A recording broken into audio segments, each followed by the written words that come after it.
गरीबी, दुख और एक बंदी का जीवन, ये सब व्यक्ति के किए हुए पापों का ही फल है। आप दौलत, मित्र, पत्नी और राज्य गवाकर वापस पा सकते हैं, लेकिन यदि आप अपनी काया गवा देते हैं तो वापस नहीं मिलेगी। यदि हम बड़ी संख्या में एकत्र हो जाए तो दुश्मन को हरा सकते हैं। उसी प्रकार जैसे घास के तिनके एक दूसरे के साथ रहने के कारण भारी बारिश में भी क्षय नहीं होते। पानी पर तेल, एक कमीने आदमी को बताया हुआ राज, एक लायक व्यक्ति को दिया हुआ दान और एक बुद्धिमान व्यक्ति को पाया हुआ शास्त्रों का ज्ञान अपने स्वभाव के कारण तेजी से फैलते हैं। वह व्यक्ति क्यों मुक्ति को नहीं पाएगा जो निम्नलिखित परिस्थितियों में जो उसके मन की अवस्था होती है उसे कायम रखता है। जब वह धर्म के अनुदेश को सुनता है, जब वह स्मशान घाट में होता है, जब वह बीमार होता है, वह व्यक्ति क्यों पूर्णता नहीं हासिल करेगा जो पश्चाताप में जो मन की अवस्था होती है उसी अवस्था को काम करते वक्त बनाए रखेगा। हमें अभिमान नहीं होना चाहिए जब हम ये बातें करते हैं। 1. परोपकार, 2. आत्मसंयम, 3. पराक्रम, 4. शास्त्र का ज्ञान हासिल करना, 5. विनम्रता, 6. नीतिमत्ता। ये करते वक्त अभिमान करने की इसलिए जरूरत नहीं क्योंकि दुनिया बहुत कम दिखाई देने वाले दुर्लभ रत्नों से भरी पड़ी है। वह जो हमारे मन में रहता हमारे निकट है, हो सकता है कि वास्तव में वह हमसे बहुत दूर हो, लेकिन वह व्यक्ति जो हमारे निकट है लेकिन हमारे मन में नहीं है वह हमसे बहुत दूर है। यदि हम किसी से कुछ पाना चाहते हैं तो उससे ऐसे शब्द बोले जिससे वह प्रसन्न हो जाए। उसी प्रकार जैसे एक शिकारी मधुर गीत गाता है जब वह हिरन पर बाण चलाना चाहता है। जो व्यक्ति राजा से, अग्नि से, धर्म गुरु से और स्त्री से बहुत परिचय बढ़ाता है वह विनाश को प्राप्त होता है। जो व्यक्ति इनसे पूर्ण रूप से अलिप्त रहता है उसे अपना भला करने का कोई अवसर नहीं मिलता। इसलिए इनसे सुरक्षित अंतर रखकर संबंध रखना चाहिए। हम इनके साथ बहुत सावधानी से पेश आए। 1. अग्नि, 2. पानी, 3. औरत, 4. मूर्ख, 5. सांप, 6.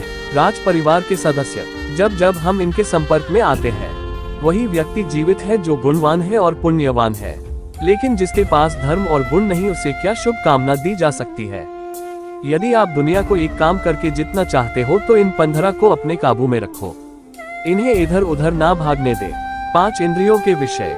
1. जो दिखाई देता है, 2. जो सुनाई देता है, 3.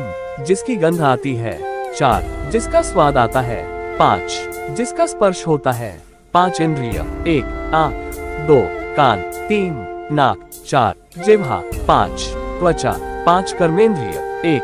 हाथ, 2. पाँव, 3. मुंह, 4. जन्नेन्द्रिय, 5. गुदा। वही पंडित है जो वही बात बोलता है जो प्रसन्न के अनुरूप हो, जो अपनी शक्ति के अनुरूप दूसरों की प्रेम से सेवा करता है, जिसे अपने क्रोध की मर्यादा का पता है। एक ही वस्तु देखने वालों की योग्यता के अनुरूप बिलक बिलक दिखती है। तप करने वाले में वस्तु को देखकर कोई कामना नहीं जागती। लंपट आदमी को हर वस्तु में स्त्री दिखती है, कुत्ते को हर वस्तु में मांस दिखता है। जो व्यक्ति बुद्धिमान है वह निम्नलिखित बातें किसी को ना बताए। वह औषधि उसने कैसे बनाई जो अच्छा काम कर रही है, वह परोपकार जो उसने किया, उसके घर के झगड़े, उसके पत्नी के साथ होने वाली व्यक्तिगत बातें, उसने जो ठीक से न पका हुआ खाना खाया, जो गालियां उसने सुनी। कोकिल तब तक मौन रहते हैं जब तक वो मीठा गाने की काबिलियत हासिल नहीं कर लेते और सबको आनंद नहीं पहुंचा सकते। हम निम्नलिखित बातें प्राप्त करें और उसे कायम रखें। हमें पुण्य कर्म के जो आशीर्वाद मिले, धन, अनाज, वो शब्द जो हमने हमारे आध्यात्मिक गुरु से सुने, कम पाई जाने वाली दवाइयाँ, हम ऐसा नहीं करते हैं तो जीना मुश्किल हो जाएगा।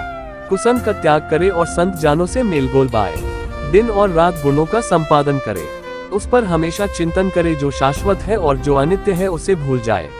ऐसी ही कहानियाँ सुनने के लिए जल्दी से हमारी चैनल को सब्सक्राइब करें, लाइक करें, अपने मित्रों को शेयर करें और कमेंट करके हमें बताएं कैसी लगी ये कहानी।